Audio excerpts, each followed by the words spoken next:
What? What? What the hell is this? Harumph. I didn't get a harumph out of that guy. Give the governor harumph. Harumph! You watch your ass. I see you shiver with anticipation. Let the show begin. Hey everybody, this is David Heretic coming at you with another edition of Reactions, Reviews, and Rants. And tonight, alright, we're going back to Dream Theater. Yes, indeed, Dream Theater fans feeling you. Come on now. Here we go. Before we go any further, for those of you who are feeling inclined to doing all of the clicks and the likes and the bibbity-boobity bop, do me a favor before you do all that stuff. Please watch the whole video first, okay? Give me a chance to actually earn those clicks and likes.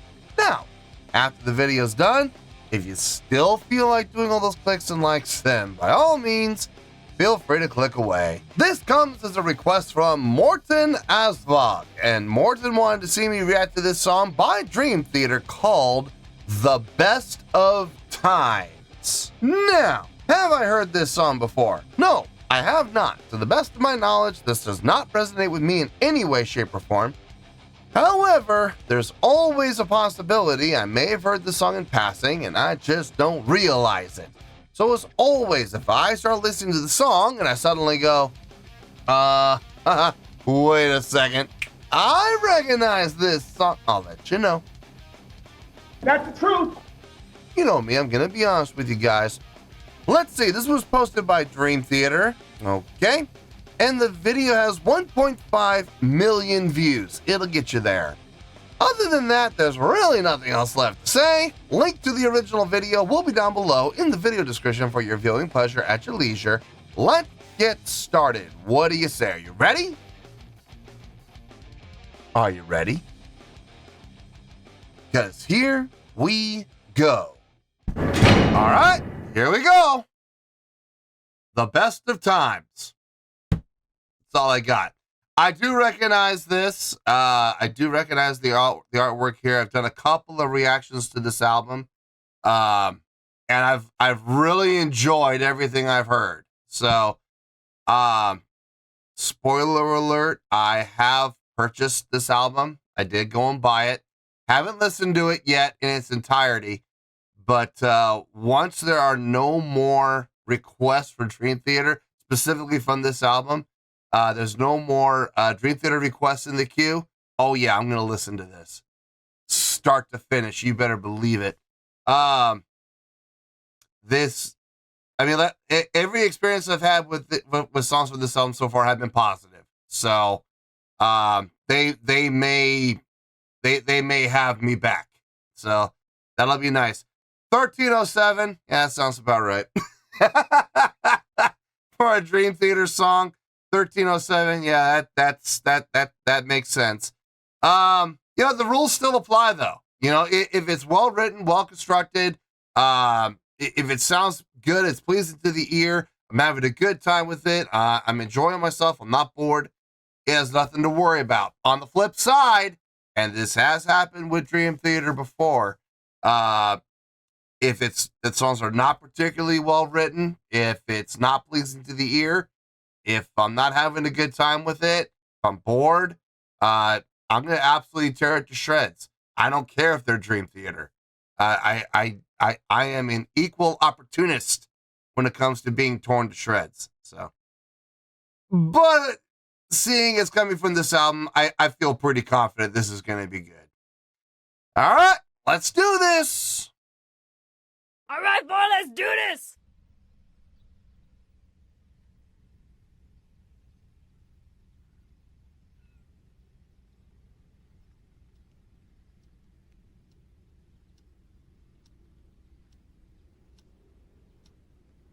Oh, they love their clocks, don't they?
Okay, now I hear electric guitar starting to fade in.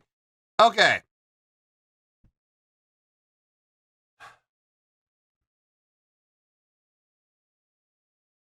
The intro was well done. Okay, I have no complaints about the intro from an objective standpoint. Everything that they did, the introduction and the layering of the instruments between the piano patch to the synth patch, adding in the violin. Violin comes out, synths come out, in comes acoustic guitar with the piano patch. I mean, that all makes sense. It all sounded good. Don't get me wrong. It absolutely sounded good. Was I a fan of it? Not really. Not personally. It's just not my style. It's not my bag. I'm not going to lie, folks. At about the 2-minute mark, I started getting worried. I was like, oh, please don't tell me the entire song is like this. Please don't tell me they wrote a 13-minute long song. Well, that sounds like this the entire way through. I would be absolutely ready to blow my brains out by the end of it. I would be absolutely over it. I'll be honest with you, a song like that went on past the 8-minute mark, I'd be over it at the 8-minute mark. I would be beyond over it. Hearing the guitar, hearing that electric guitar coming in, fading in, doing what it's doing, I feel a surgence. I feel a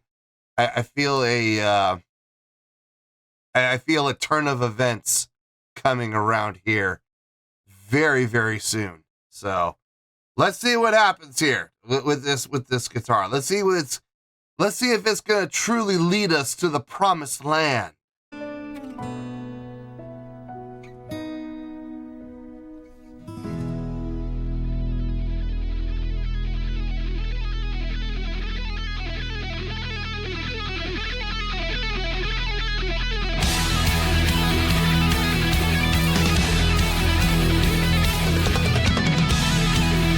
We're in 7, I like that.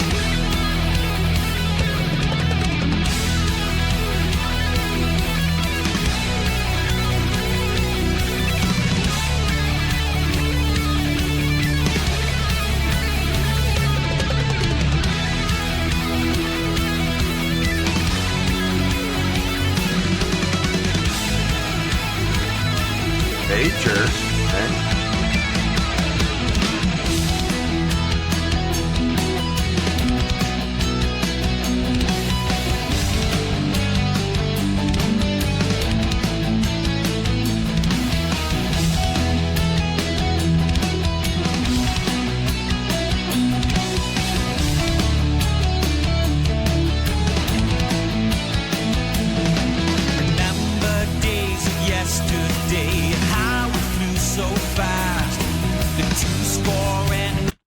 One of the things I love about Dream Theater, they're able to take odd time signatures like 7/4, and they can just write songs that groove just as easily as if it were 4/4.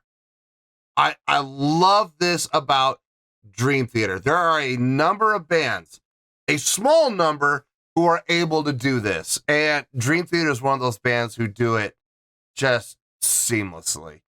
I mean, seriously, it's in 7/4. Do you know how many bands struggle with 7/4? They forget coming up with a groove that feels smooth.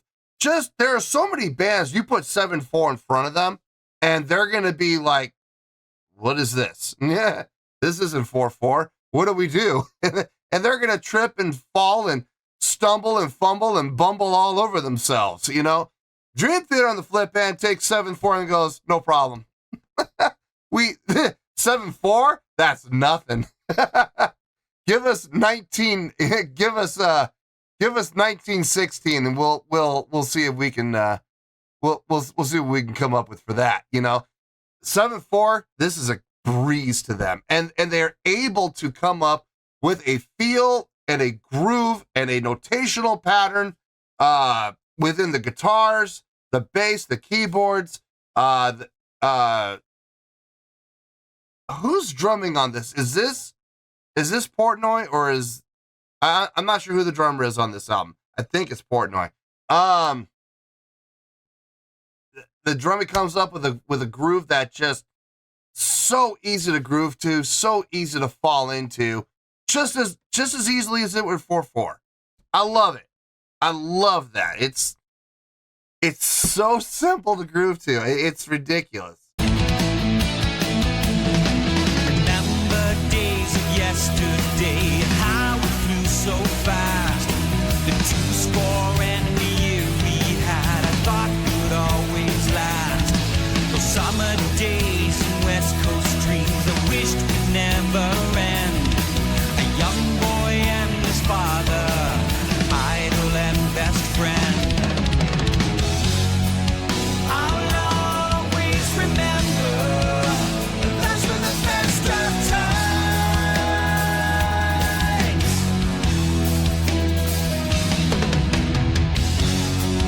A lifetime together, I'll never forget.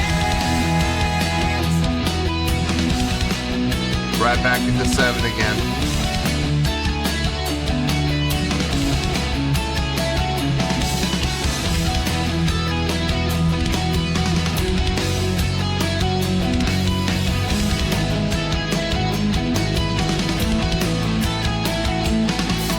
Morning shows.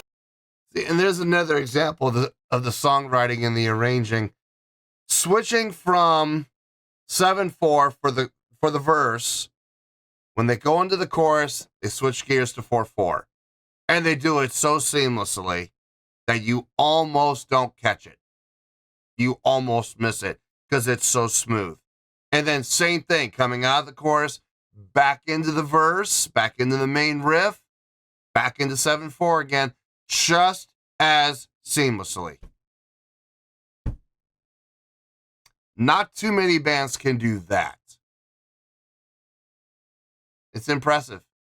It absolutely is.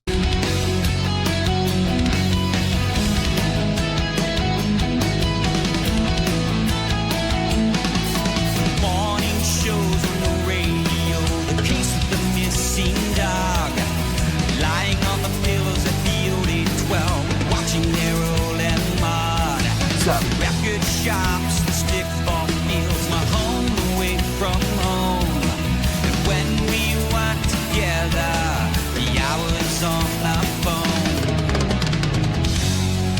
I'll always remember. Plus the halftime feel. Best of times.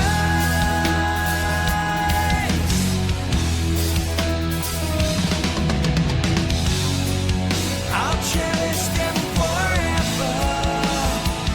The best of times. But then came the call. Our lives changed forevermore. You can pray for change, but prepare for the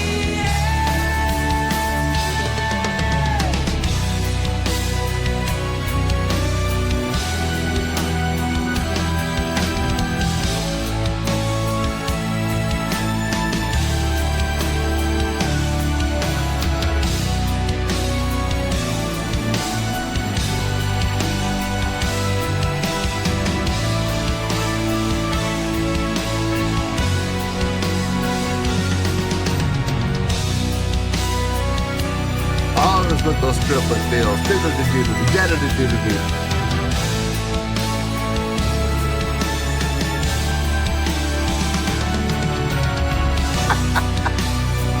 Yeah, I'm in there again.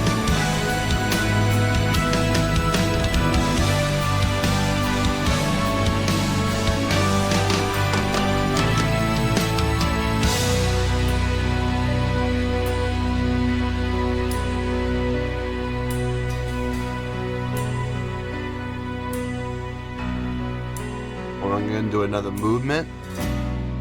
The fleeting winds of time, flying through each day. All the things I should have done, but time just slipped away. Remember, seize the day. Life goes by in the blink of an eye, with so much left to say. So we're into a third movement now, and I could be wrong, but it sounds like John Myung is kind of taking the lead as far as instrumentation goes. It sounds like Petrucci and Rudas are just kind of filling out, with, chords, just, filling out the sound. And I hear John. Now, here's the thing. He's not in the front of the mix. He's kind of in the back of the mix, but I hear him really moving around a lot on the bass, a lot of slide ups, and I think he's sliding down too.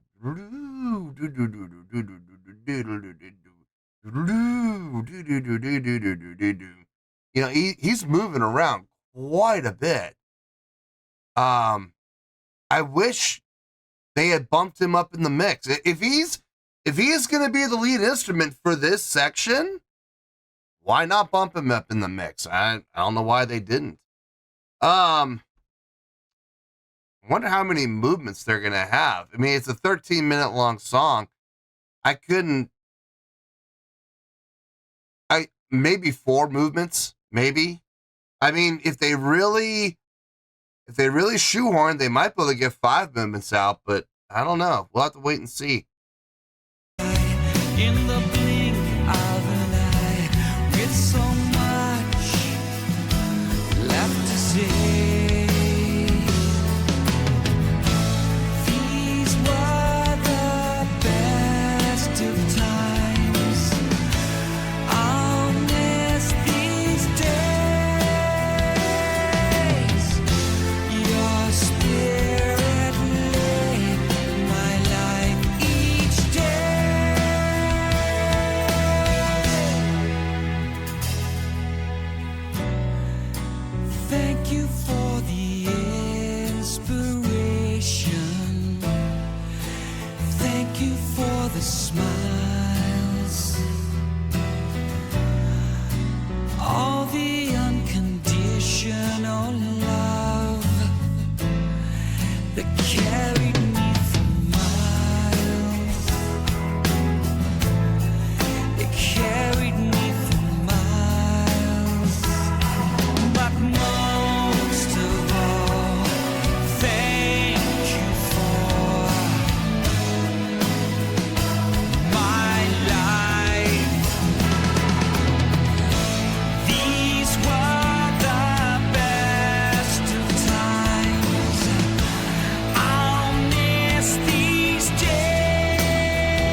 picks from hell.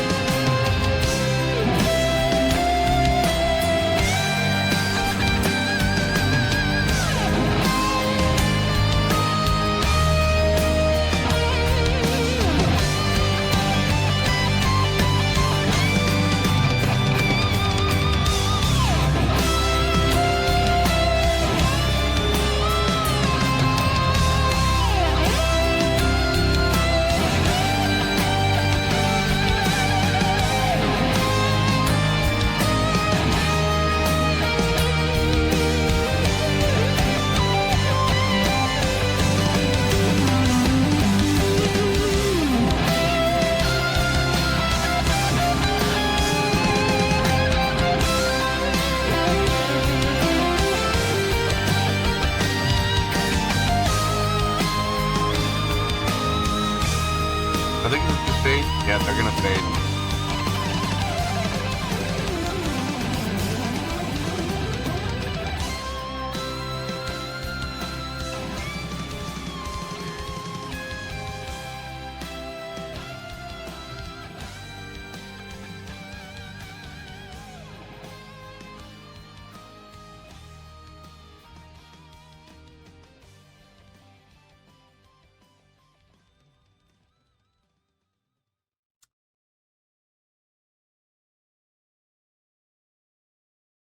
The ending, if I'm being 100% honest, guys, the ending was a little bit of a letdown with the linear fade. I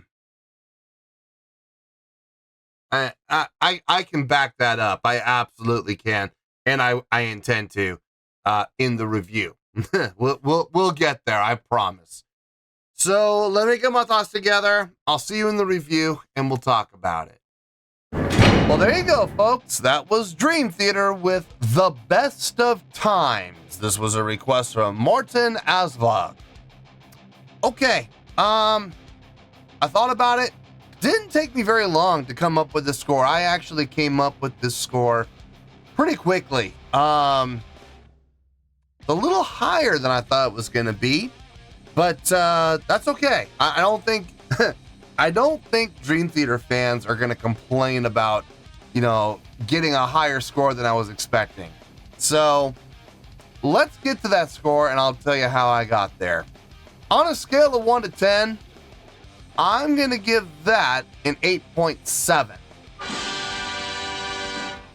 Yep, 8.7. I feel good about that score.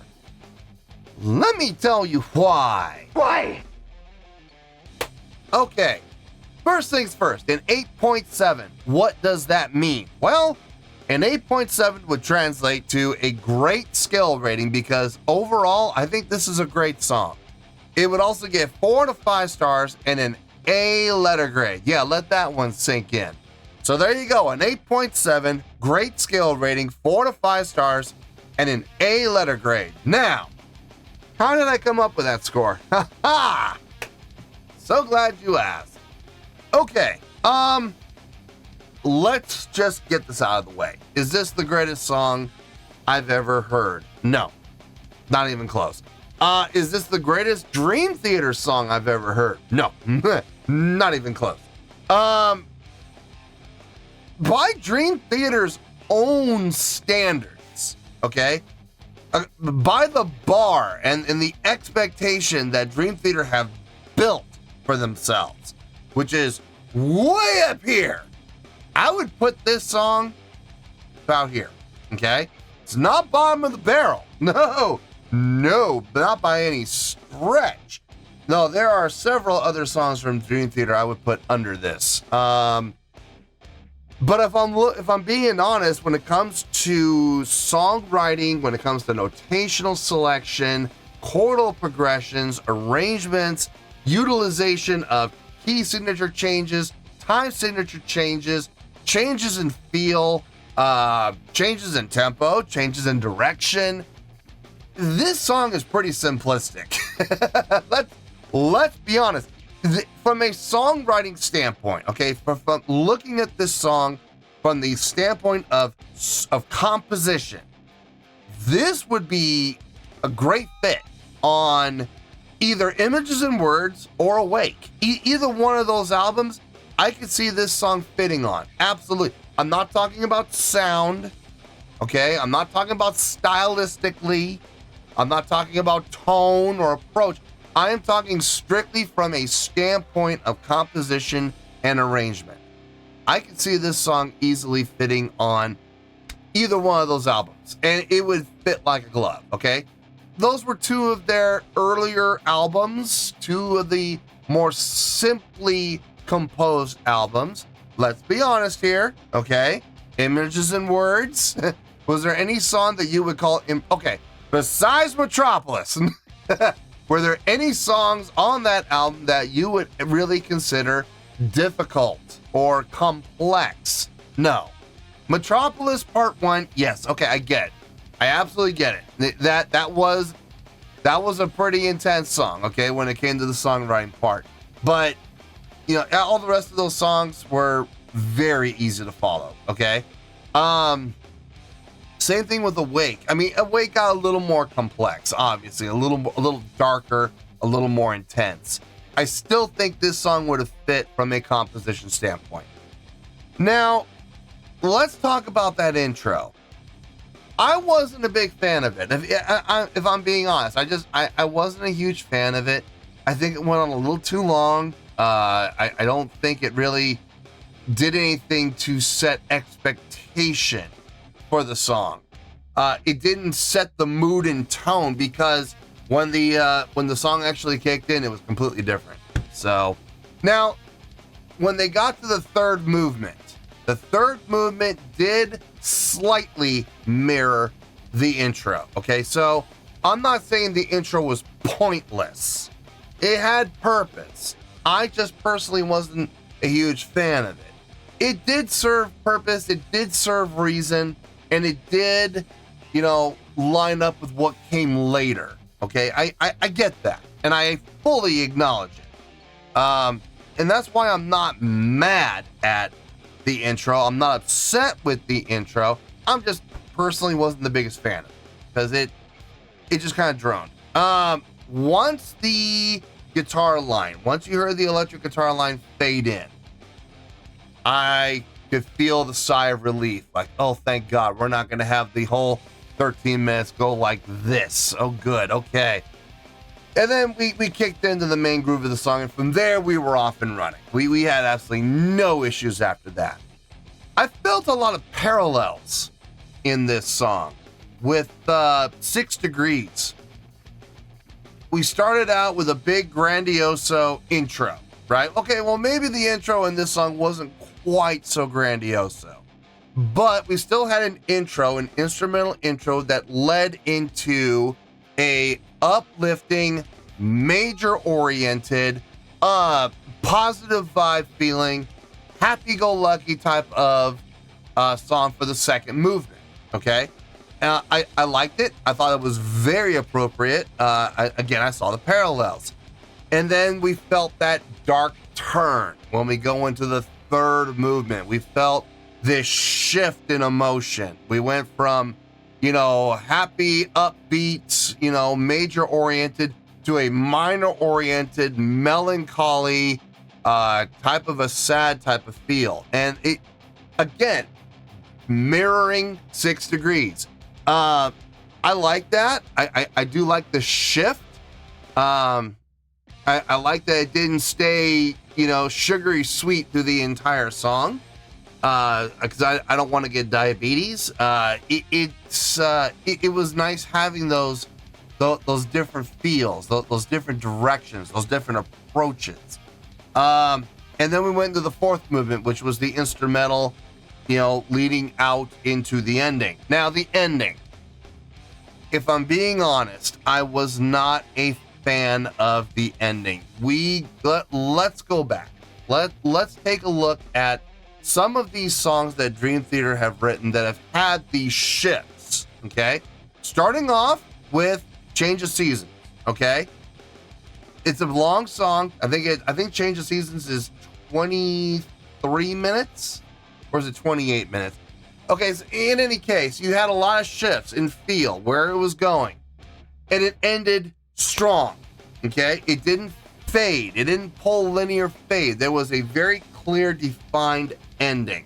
It went back to the beginning.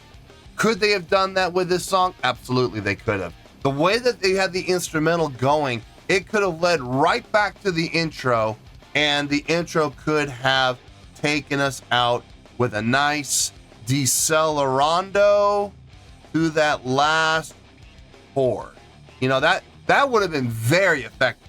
I think that would have been, honestly, I think that would have been the best bet. They also could have taken the approach of something like, well, I mean, 6 Degrees. I mean, that the ending of the actual, not the first disc, the second disc, the actual concept album part. It has a strong ending. I think we could have taken a page out of the book for that as well.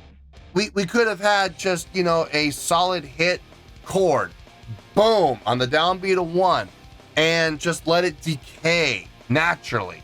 No linear fade, just a solid ending chord, let it resonate, let it decay on its own. We could have done that. There's a lot of ways this could have ended better than a linear fade. I said this before, I will always stand by this. Linear fades, to me, sound like lazy songwriting.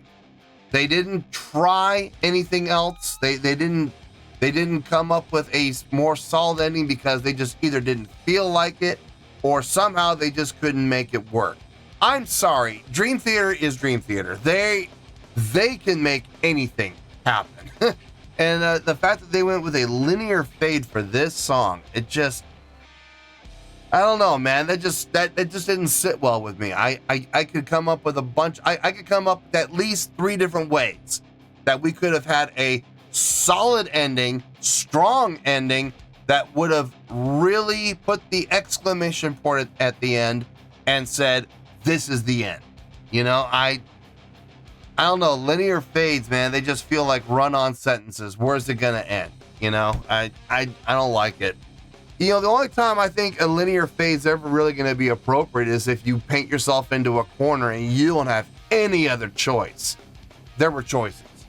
There were a lot of choices you can make here, you know, for a more solid ending than that. As far as musicianship goes, I mean, it's Dream Theater. What do you expect? Everybody sounded great on this. Drumming, I don't know if that's Portnoy or not. I think it is. I think that's Portnoy, but I'm not 100% sure.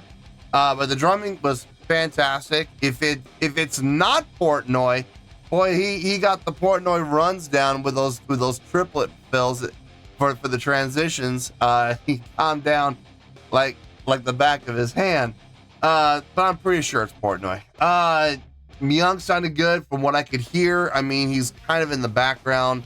Even when he was taking the lead in the second movement, I feel like he was kind of taking the lead instrumentally, but even then he was still in the background. And I wish he had been up in the mix a little bit more when he was taking the lead. Petrucci is Petrucci. The guy is just a guitar genius. The arpeggios, the sweep picking arpeggios from hell. Towards the end of the song, that's kind of a signature of his. But it all sounded good. It didn't sound too over the top. It was over the top. Don't get me wrong. It was over the top, but it wasn't so over the top that it stole the spotlight from the song. You know what I mean? It didn't become all about him. Rudis did a great job and I know he does a lot of the arranging on this.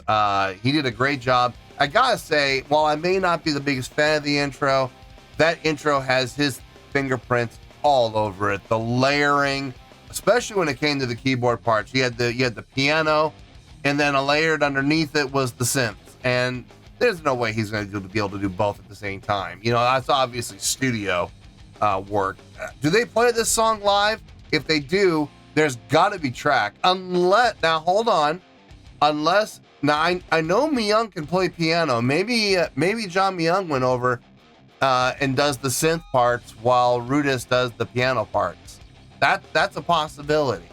I don't know. I would have to see it. I would have to see it live.